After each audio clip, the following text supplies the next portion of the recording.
Okay, let's get into it a little bit.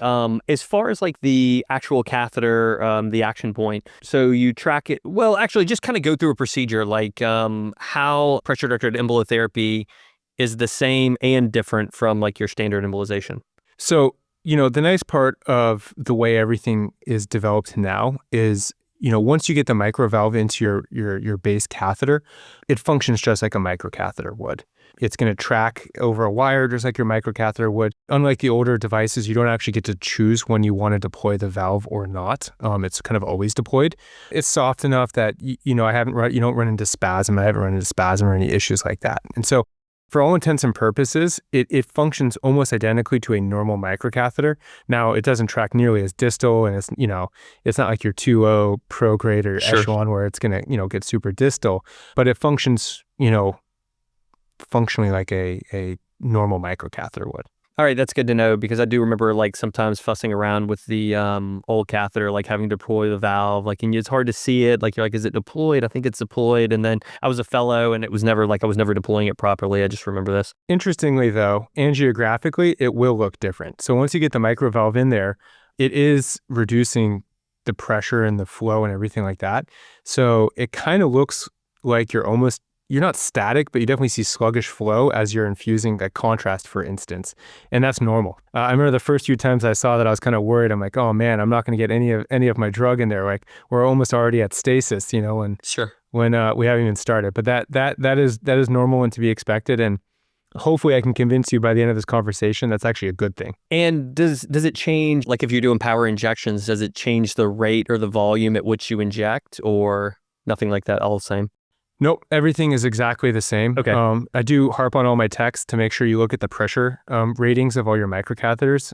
Some of my texts are just like, oh, it's a microcatheter, it's 750 PSI. But these catheters, at least the TriNav catheters can be up to 1200 PSI, and I recommend using 1200. If you're using a balloon occlusion catheter to get this effect, it is lower, and I do recommend using just whatever the manufacturer's recommended. Package insert, good advice. Mm-hmm. All right, so for your embolic cases, or for your embolic cases, are you using this catheter on every case? Is it for special cases? I guess, like what scenarios like where this is solving a problem for you? The big use I've found of pressure-directed devices is actually Lobar Radioembolization. I think as we'll get into it, the redistribution of flow into the tumors is particularly helpful when you're treating a whole lobe or a whole liver, because you're really thinking not only about tumor dose, but you're thinking about background liver dose.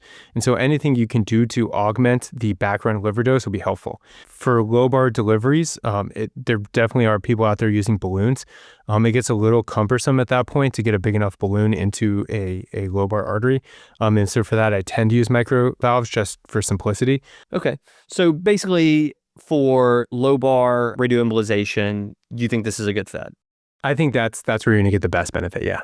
Okay. And does it matter like what type of tumor you're treating? Does it matter hypervascular versus hypovascular, small versus large, or multifocal versus, I'm just trying to put together a couple scenarios for you to knock them down. Yeah, of course. Let's start with the easiest, right? So the multifocal bilobar tumors. You're really worried about your background liver, let's say exclusively radioembolization.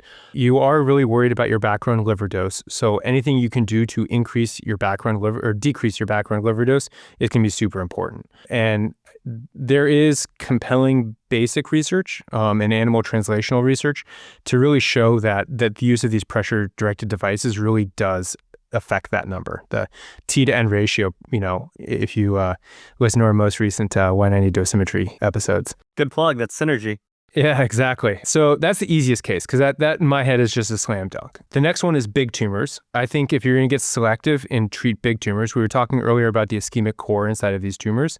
Anything you can do to get more deeper into the tumor is going to be effective. And so this is the second case where I would use it, is the big tumors. There, again, is good data, and particularly if you look at the most recent JVIR articles from last year with OncoPig data, they really kind of go into showing this, and I think the images are quite striking, so I recommend all of our viewers to go and look at those papers, particularly the pictures. Jarek et al. Is the first author on 2024 JVIR. We'll link to it, Zach. Okay, good. For that, it makes sense too. Big tumors, you need to get penetration into all of the tumor-feeding vessels. That leaves us with the most controversial, and that's the small tumors. And I think we're getting so good with 2 centimeter HCCs, for instance, with ablative radioembolization, that you don't necessarily need to use these catheters and these adjunctive techniques. We have parameters now with dosing and microsphere activity and your microsphere density that we can get 75, 90% rates of complete pathologic necrosis. It's really hard to do a lot better than that. And so I probably would not use these catheters there.